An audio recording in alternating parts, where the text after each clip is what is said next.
and bring it safely back to Germany.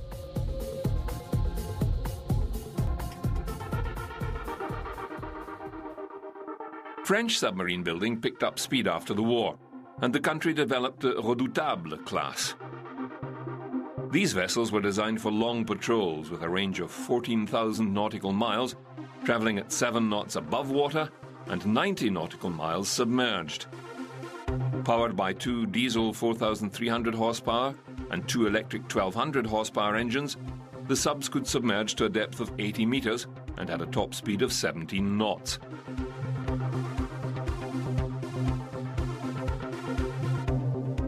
They were 92 meters in length and carried an array of armaments, including 11 torpedo tubes and 2 13.2mm machine guns. The 1,500-ton subs could carry a crew of 79 men and 5 officers.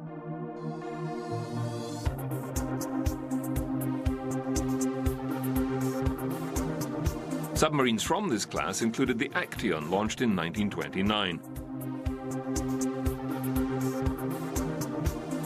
This vessel was later pressed into service by the Vichy French administration and sunk by British destroyer HMS Westcott off the coast of Algeria during the Allied invasion of North Africa in 1942. There were no survivors.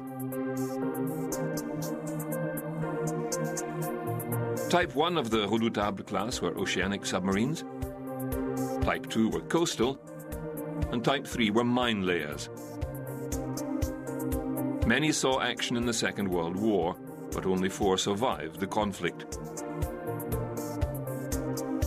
Further additions to the Redoutable class included twin subs Le Héros and Le Centaure, which were launched amid great fanfare in 1932.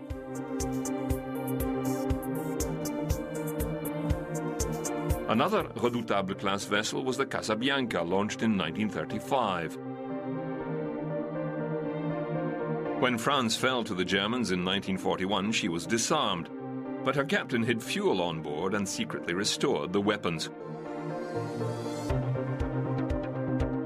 In 1942, when the Germans invaded Toulon harbor, the Casabianca fled under heavy German fire and managed to escape to Algiers, where she joined the Allied fleet.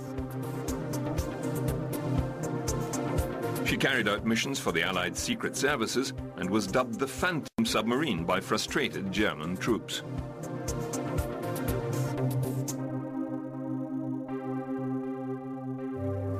In 1941, the USS Narwhal was caught in the attack on Pearl Harbor, where she destroyed 2 Japanese torpedo planes.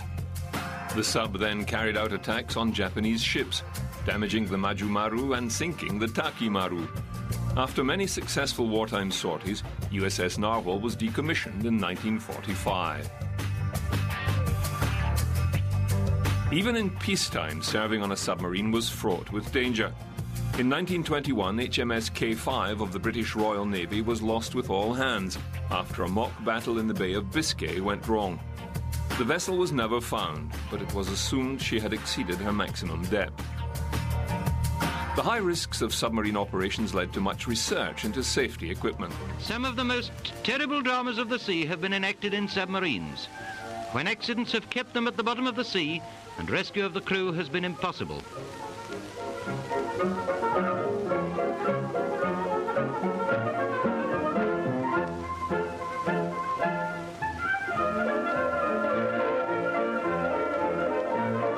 Various methods have now been adopted for safety of the crews, and this Italian device is perhaps one of the most important. One contraption tested in 1934 involved placing a man in a hermetically sealed cylinder, then shooting him up to the surface. The cylinder could then be returned to the depths to collect more sailors.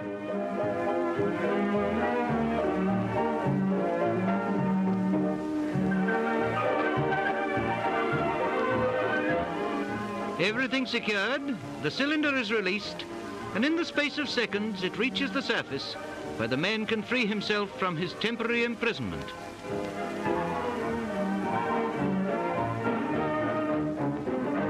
However, with up to 80 men on board and little time to prepare, such an escape route was never going to be practical in everyday operations.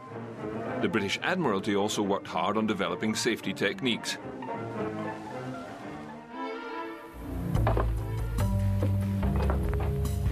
Hang on. It'll be light up top now. Use a yellow candle. Right, Swain.